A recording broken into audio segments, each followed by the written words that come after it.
नमस्कार, मैं Navdeep Sarpal motivation speaks में आप सबका स्वागत करता हूँ। By profession I am chartered accountant and have a huge experience of teaching. तो अपने एक्सपीरियंस से मैं कुछ बातें आज आपसे शेयर करना चाहता हूँ कि जब हम पढ़ाई करते हैं, जैसे मैं अपनी बात करूँगा, जैसे मैंने +1 में कॉमर्स ज्वाइन की, तो मैंने +1 कॉमर्स पढ़ा, +2 कॉमर्स पढ़ा, बीकॉम फर्स्ट ईयर कॉमर्स पढ़ा। मैंने 3 साल कॉमर्स पढ़ा और जब मैं बीकॉम सेकंड ईयर में आया तो किसी एक इंटेलेक्चुअल पर्सनैलिटी ने मुझसे कुछ क्वेश्चंस कर लिए। कहते आप क्या करते हो? मैंने कहा मैं बीकॉम सेकंड ईयर कॉमर्स में हूँ। कहते अच्छा मुझे आप एक क्वेश्चन बताइए। कहते डबल एंट्री सिस्टम क्या होता है?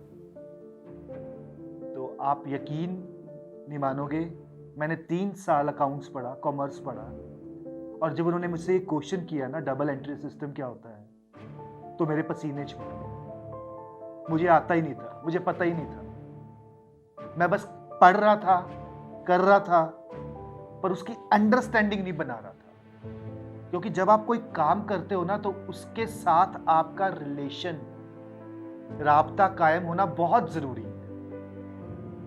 अगर ऐसा कुछ नहीं हो पा रहा तो कुछ ना कुछ तो मिस है, कुछ ना कुछ तो आई थिंक रॉन्ग हो रहा है आपके साथ।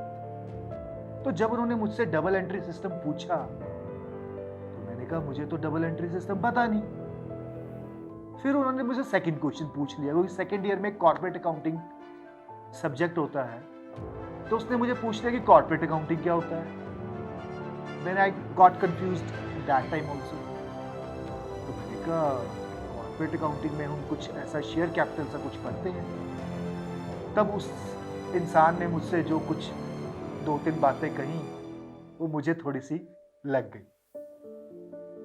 उसने कहा कोई फायदा नहीं है नवदीप, आज छोड़ दे, कल छोड़ दे, बीकॉम करके क्या फायदा है? कुछ तेरे पास कोई अंडरस्टैंडिंग नहीं, कोई नॉलेज नहीं।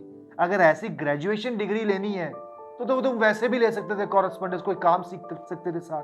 ये तो शेयर वेस्टेज ऑफ टाइम है। और उसने 2-3 मुझे बातें कही। वो दिन है और आज का दिन है। उसके बाद मैंने अपनी बीकॉम फाइनल ईयर कंप्लीट की।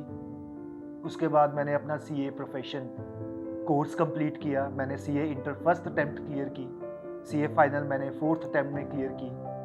तो ये हाउ कुड इट पॉसिबल, ये कैसे पॉसिबल हुआ?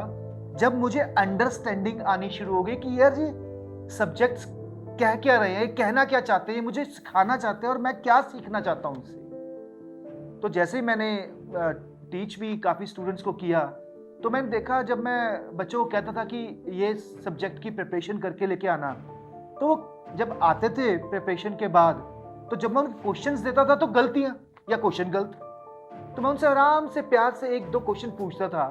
मैंने कहा आपने तैयारी कैसे की थी? कहते सर मैंने बहुत सारे क्वेश्चन रिवाइज किए, 40 क्वेश्चन है तो कम से कम 30 क्वेश्चन रिवाइज किए थे। मैंने कहा अब आप ये देखो, आपने 30 क्वेश्चन रिवाइज किए और उसमें से आपकी आउटपुट क्या है? कुछ भी नहीं, जीरो। अब आप ये समझने की कोशिश करो कि अगर आपका सेम पैरामीटर पे, सेम टॉपिक के ऊपर एक क्वेश्चन ठीक है और दूसरा गलत है, तो कुछ ना कुछ तो मिस है। कहीं ना कहीं हम अपना कंट्रोल या फोकस कहीं ना कहीं तो हमारा मिस है, या हमने रट्टे मारे हुए। And I can challenge you, mark my words, कि अगर आप एक क्वेश्चन ठीक करते हो ना प्रॉपर तरीके से, अंडरस्टैंडिंग के साथ, आपका अगला कोई क्वेश्चन नहीं गलत हो सकता। अब पॉइंट्स देयर में भी वो एडिशन होते जाए, बट गलतियां कुछ रह जाएंगी, बट 90% तक आपके वो ठीक होने शुरू हो जाएंगे। तो कहने का भाव कि जो भी आप काम करते हो, जो भी आप पढ़ते हो, जो भी आप किसी को सुनते हो, देखते हो, तो वो पूरा ध्यान से, ध्यान लगा के, फोकस से, मतलब ऐसे नहीं कि आप स्कूल गए, ठीक है, पढ़ के आ गए, आप काम पे गए, ठीक है, ऑफिस गए चाय पी के, या कोई जो छोटा मोटा काम था। सो अंडरस्टैंडिंग बिठानी बहुत जरूरी है। तो इसके लिए एक मैं छोटी सी चीज कहता होता हूं कि अपना शेड्यूल जरूर राइट अप करें, अपना एनालिसिस जरूर करें।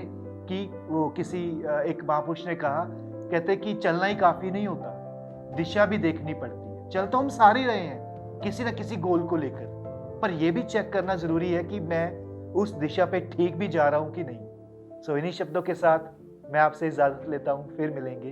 Thank you.